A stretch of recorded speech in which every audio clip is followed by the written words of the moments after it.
forecaster Gerald Celente. He accurately predicted the fall of the Soviet Union, the crash of '87, and the housing collapse.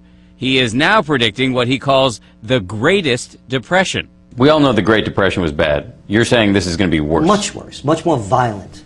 Violent. So much more violent. Street crime? Street crime. Civil unrest? Civil unrest. My saying is, when people lose everything, and they have nothing left to lose, they lose it.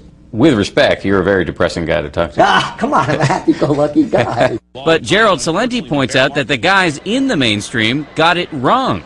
I'm always amazed that people would listen to the people that didn't see it coming to say what's going to happen next. Gerald Celente is not taking any chances. He's been trained in close combat. Here's Gerald Celente. He is a guy who watches trends to see what the future holds, and he says it ain't a recession. How are you, sir? Great. It is good to see you. You may be spookier than me. And I think what we may have in common is we're not afraid to look at the possibilities that are down the road here. We're living in an extraordinarily fragile time as a globe right now, are we not? Like nothing we've ever seen in our lifetime, or I would say anyone's lifetime. Okay. Why do you say that, and what is coming? We're looking at, first of all, we're looking at the collapse of '09. We're going to start seeing the retail sector collapse. We've already saw it from the retail sales in 2008, and now we're going to see it in 2009. A lot of empty stores, a lot of vacancies, and also in the commercial sector of real estate as well, in the office spaces. It's way overbuilt. It's going to be a collapse worse than the subprime. And is there anything that we can spend our way and make it better? You can't spend your way out of problems. You have to produce your way out of problems. This isn't even economics 101. It's economics for dummies. You can't print money based on nothing and expect it to fix the problem. See, here's the thing. DNR. Everybody is talking about the Democrats and the Republicans. DNR. That's not the story. If you keep playing the political game and just look at the donkeys and the elephants fighting it out, it's a cake and circus game. The DNR that we will be talking about, if we don't wake up soon, will be depression and revolution. That's right on the money. If you follow the leaders, you're going to fail. We're going into this, you better learn how to fight for your survival in intelligent ways. We're going into the greatest depression. It's going to be worse than the '29 depression and the '30s depression. Why? Back then, most people didn't own homes. There was no such thing as a home equity loan. Back then, people didn't have credit cards. There weren't $14 trillion in debt. Back then, we had trade surpluses. We had budget surpluses. And that's when they talk about the 1930s and using this as a model.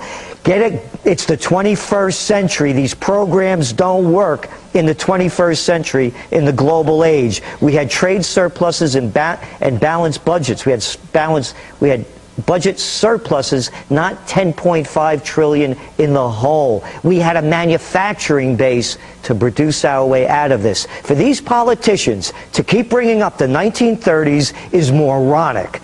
And when I look at people looking to Washington to solve the problem, I'm an open-minded man. I'm a trends researcher. I look at data and information. Show me one program that they could say, look at the great job that we did. Oh, Katrina, great. Oh, look at the World Trade Center, how they rebuilt it bigger and better than before. There's not one thing the government can do to solve this problem. They don't have the intelligence and they don't have the methodology. Okay. They used to say to us, you know, we agree with what you're saying, but can't you write about something positive?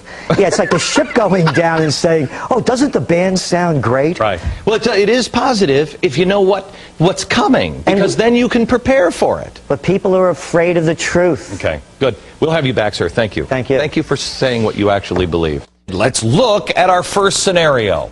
It's the financial meltdown. The year is 2014. All the U.S. banks have been nationalized. Unemployment is about between 12 Gerald Celente. He's the founder of Trends Research Institute.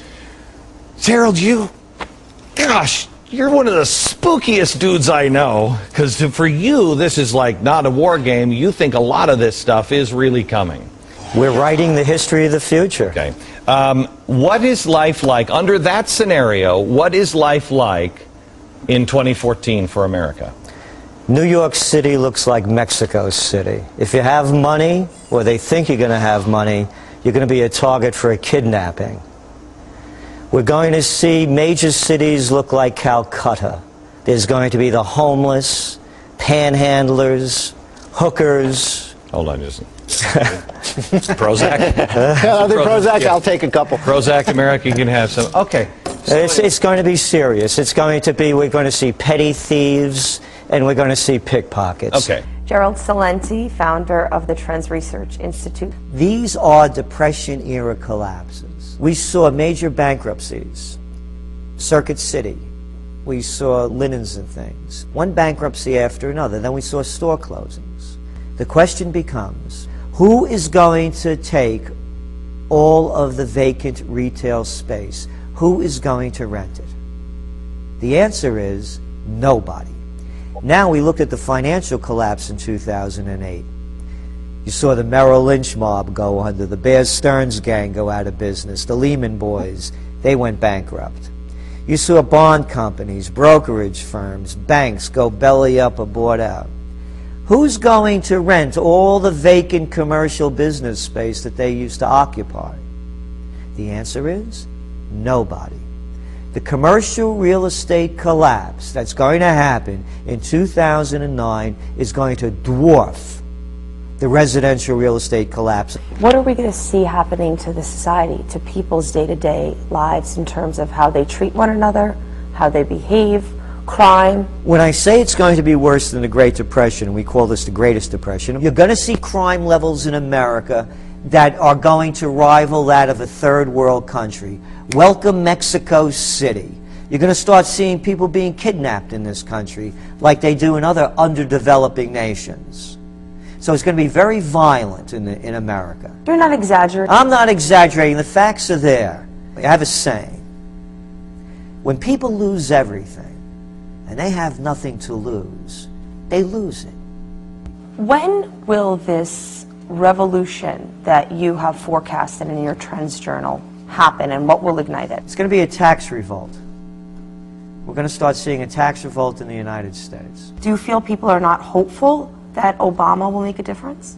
People are hopeful, they're desperate, and they're fearful, and they'll hang on to anything. So what are Americans supposed to do if they're not supposed to trust their leaders? You can't keep printing money based on nothing. You can't print money to get yourself out of this. So personally, I buy gold. And we've been talking about gold since the Trends Journal's 2001. We pegged the bottom. We said it would start going up at 275.